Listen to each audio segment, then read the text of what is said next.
என்னப்பா செல்வம், ஊர்ல விடியல் வந்துருச்சுன்னு சொல்றாங்க. ஆனா பேப்பரை திறந்தா ஒரே ரத்தக்கரையா படிச்சு கிடக்கப்பா. அதான் விடியல்ல சூரியன் உதிக்கும் போதே ரத்த சிவப்பா இருக்குமே, அதத்தான் ஆட்சியிலையும் காட்டுறாங்க போல. கிருஷ்ணகிரியில 2.5 வயசு குழந்தைன்னு கூட பார்க்காம ஒரு திமுக பிரமுகரே கைவரிசையை காட்டியிருக்கிறாரு. ஓ, அஜெட்டி சம்பவத்தை சொல்றியா? கலைஞர்னு பேர் வச்சிருக்கிறாரா? ஆனா செஞ்சது காரிருள் வேலை. அப்புறம் இந்த கோயம்புத்தூர் பக்கம் பெத்த தகப்படையே கல்ல போட்டு கொண்டிருக்கிறா ஒருத்தன். இதெல்லாம் கேட்டா நமக்கே ரத்தம் கொதிக்குது. ஆனா இங்க இருக்கிற உடன்பிறப்புகள் இதையெல்லாம் ஜஸ்ட் லைக் தட்டுன்னு கடந்து போயிட்டு இருக்கிறாங்க. சட்டம் ஒழுங்கு சந்தியில நிக்குதப்பா.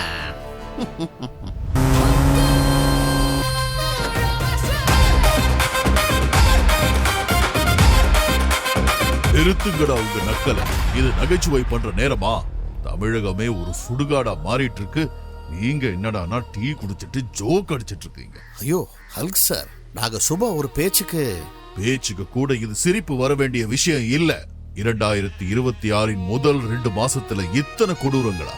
கிருஷ்ணகிரியில ஒரு பச்சிலம் குழந்தைய செதைச்சவ ஒரு ஆளுங்கட்சி பிரமுகர். திண்டுக்கல்லுல பெருமாள்ங்கிற இளைஞனை கொன்னு மர்ம உறுப்ப செதைச்சு குடும்பத்துக்கே தெரியாம உடலை எரிச்சிருக்காங்க. இதுவா சமூக நீதி பேசுற திராவிட மாடல்? ஆனா போலீஸ் நடவடிக்கை எடுக்கிறதா சொல்றாங்களே ஐயா. என்ன நடவடிக்கை? வேலியே பயிர மேஞ்சா யாருகிட்ட போய் நீதி கேட்கறது? காவல்துறையோட உளவுத்துறை செத்து போய் கிடக்கு. போதை பொருள் பழக்கம் ஸ்கூல் வாசல் வரைக்கும் வந்துருச்சு. நாங்குநேரியில பட்ட பகல்ல நெட்ட கொலை நடக்குதுன்னா இங்க குற்றவாளிகளுக்கு பயமே இல்லைன்னு தானே அர்த்தம். முதலமைச்சர் சர்வாதிகாரியா மாறுவேன்னு மயக்க பிடிச்சு பேசுறாரு. ஆனா அவரோட கட்சி நிர்வாகிகளே பாலியல் குற்றங்கள்லயும் கட்ட பஞ்சாயத்துலயும் பிஸியா இருக்காங்க. ஊடகங்களை விலக்கி வாங்கி உண்மையை மறைக்க பாக்குறாங்க. மக்களே, இதோ 2026 தேர்தல் வருது. இந்த இருண்ட கால ஆட்சிக்கு முற்றுப்புள்ளி வைக்கலனா நாளைக்கு உங்க வீட்டு வாசல்லையும் ஒரு அரிவாள் நிக்கும். மாற்றம் ஒன்றே தீர்வு. சட்டம் ஒழுங்கு சீர்குலைஞ்ச இந்த அரச வீட்டுக்கு அனுப்ப வேண்டிய நேரம் இது. முழிச்சுக்கங்க.